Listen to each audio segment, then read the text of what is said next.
মা তো মাই, মার বয়স যতই হোক আর সন্তানের বয়স যত বেশি হোক না কেন, মায়ের কাছে সন্তান কিন্তু সন্তানই থাকে, ছোটই থাকে। তো এই যে দেখেন, মা কিন্তু চলে আসছে সন্তানকে শেষ দেখার জন্য। এইখানে যে ঘটনাটা ঘটছে, হ্যাঁ, তো এই ঘটনাটা একটু অবাক করছে আমাকে, তার জন্য আসলে ভিডিওটি করা। তো ঘটনাটা হইতেছে কি যে এই যিনি মারা গেছেন, ইনি হচ্ছে, ইনার একজন ছেলে আছে। তো এই ছেলে হচ্ছে গত কয়েক বছর যাবৎ একটা মেয়ের সাথে সম্পর্ক আর কি। তো ছেলের ফ্যামিলি পর্যন্ত মেয়েটারে কথা দিয়ে রাখছে যে সময় হলে তারে বিয়ে পড়ায় নিয়ে আসবে। তো এর মধ্যে আবার হয়েছে কি, ছেলে পক্ষ আবার অন্য মেয়ের সাথে আবার এই ছেলের বিয়ে ঠিক করে রাখছে।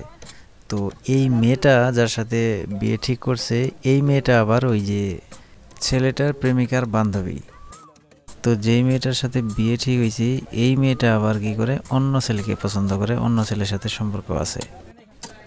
তো যার সাথে বিয়ে ঠিক হয়েছে, এই মেয়েটা আবার কি করছে, ওই মেয়েটাকে বলে দিছে যে ছেলেটা তোমাকে বিয়ে না করে আমাকে বিয়ে করতে আসছে এবং আমার সাথে বিয়েও ঠিক হয়েছে।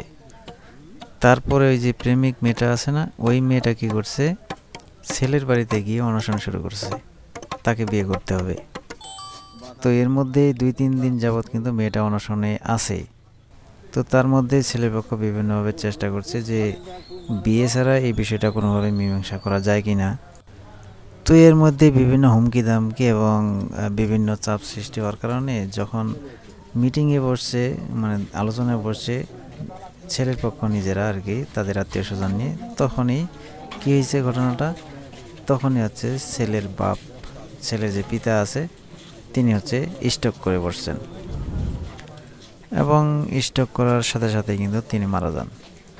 তো ঘটনাটা এইভাবেই শেষ হলে পারত। তো এর পরবর্তীতে যেই ঘটনাটা ঘটছে সেটাই হচ্ছে মানে আমাকে অবাক করে দিছে, যার কারণে আসলে মনে হলো যে এই ধরনের ঘটনা আসলে এইটা একটা নজিরবিহীন ঘটনা। তো যাই হোক, যিনি চলে গেছেন তো গেছেনই, যেটা ঘটে যায় সেটা তো আর ফেরত আনা যায় না। ওনাকে দাফন টাফন করে বাড়িতে আসার পর 5টা দিনও দেরি হয় নাই। হ্যাঁ, যেদিন দাফন করছে তার পরের দিনই সম্ভবত বিয়েটা কমপ্লিট হয়ে গেছে। তো সব কিছুই কিন্তু আগের মতোই চলতেছে, কোনো কিছুই কিন্তু পড়ে নাই। হ্যাঁ, অথচ মাঝখান থেকে একটা জীবন ঝরে গেল।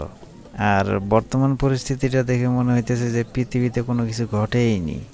যে পুরুষ মানুষ তার সারাটা জীবন ব্যয় করে সন্তানের পিছনে, স্ত্রীর পিছনে, অথচ সেই সন্তানের কারণেই জীবন দিতে হয়, আর সেই পুরুষটাকে ভুলতে একটা সপ্তাহ সময় লাগে না। আসলে মানুষের জীবনটা এতটাই ছোট যে মানুষের ইচ্ছা আকাঙ্ক্ষাগুলো পূরণ করবার পূর্বে খুব কম জনই সময় পায় ফেলে যাওয়া জীবনটা একটু ফিরে দেখার। আসলে বাস্তবতা হচ্ছে এই জীবনটা আমাদের কল্পনার চেয়েও ছোট। জীবনের ওই পারে হয়তো আমরা সবাই এই বাস্তবতা উপলব্ধি করতে পারবো। সত্যি দুনিয়াটা কতই না তুচ্ছ ছিল, আর এই দুনিয়ার সন্তান সম্পদ নিয়ে দেখা স্বপ্নগুলো কত নগণ্য ছিল।